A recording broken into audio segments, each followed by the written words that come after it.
ఎడారిలో సెలయేర్లు. జూలై 29వ తేదీ కొరకు వ్రాయబడిన ఈ భాగాన్ని మీకు చదివి వినిపిస్తున్నది సహోదరుడు బాల్ సుందరం.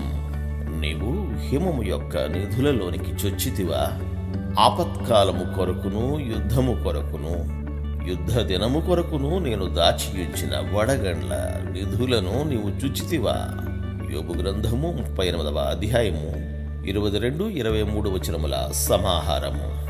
మన శ్రమలే మనకి గొప్ప అవకాశాలు. చాలాసార్లు వాటిని ఆటంకాలుగా భావిస్తాం. ఇకపై మనకొచ్చే ఇబ్బందులన్నీ దేవుడు తన ప్రేమను మన పట్ల కనపరచడానికి ఎన్నుకున్న మార్గాలని గుర్తించి ఆయన సన్నిధిని ఆ కష్టకాలంలో మనం వెదికినట్లయితే మన జీవితమంతా విశ్రాంతి, ప్రోత్సాహం, వివరించలేనంత శక్తితో నిండి ఉంటుంది. అప్పుడు ప్రతి కారుమేఘము ఇంద్రధనస్సు అయిపోతుంది. ప్రతి పర్వతము మన స్వర్గారోహణకి దారినిస్తుంది. మనం ఒకసారి వెనక్కు తిరిగి మన జీవితాలను పునరావలోకనం చేసుకుంటే మనలో చాలా మందికి ఒక విషయం స్పష్టమవుతుంది.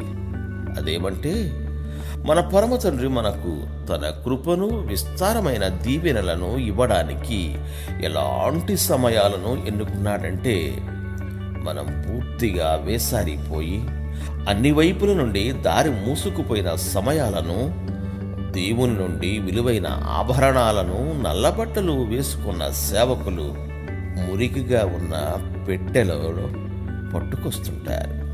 అయితే ఆ పెట్టెలో రారాజు భవంతిలో నుండి బయలుదేరబోతున్న పెండ్లి కొడుకు పంపిన సిరులన్నీ ఉంటాయి. చీకటిలో ఆయనపై నమ్మకం ఉంచండి.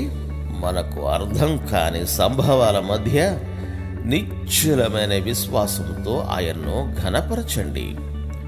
పాము కుబుసం విడిచి క్రొత్త తేజస్సును, శక్తిని పొందినట్టు ఇలాంటి విశ్వాసానికి ప్రతిఫలంగా కృత యవ్వనం, ఉత్సాహం మనకు దొరుకుతాయి.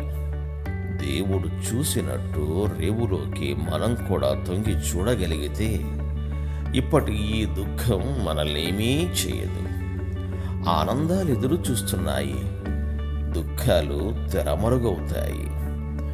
దేవుడికి తెలిసినట్టు రేవులో ఏముందో మనకి తెలిస్తే చీకటి వెంట వెలుగొస్తుందని, మసకదారులు రాజబాటలవుతాయని ఏం చేస్తాయి ఇప్పటి ఈ కన్నీళ్లు మనల్ని? ముందేం కానున్నదో తెలిస్తే బావుణ్ణు అనుకుంటాం, కానీ ప్రేమతో దేవుడు దాన్ని రహస్యంగానే ఉంచాడు. తెలియదు కాబట్టి మరింత దృఢ సంకల్పంతో నడవాలి ఆయన వెంట. దేవుడు మేము దీవించుగాక. Amen, amen.